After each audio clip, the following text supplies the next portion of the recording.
I call Sarah Dowie.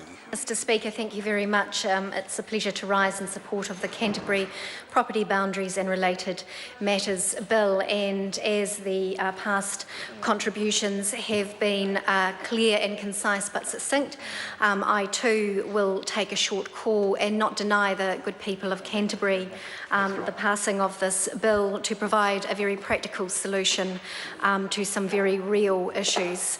And I first of all want to pay tribute again to the Cantabrians who have lived through the earthquakes of 2010 and 2011. I can remember those horrific scenes on the television. I'm sure for Cantabrians that is still very, very fresh in their minds, but yet day in, day out they are dealing with the consequences of that earthquake, and that includes dealing with their property issues. And I too remember in law school that when the land moves, legal boundaries do not move. And one of the practical examples that were given is when you buy property with a river that meanders through your property in it.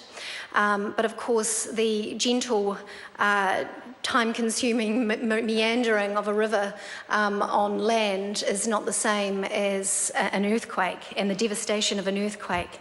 And for some of those Cantabrians, dealing with the consequences of that earthquake, finding their property structures on their neighbour's land is harrowing, not only psychologically, but of course dealing with the legal consequences of that moving forward.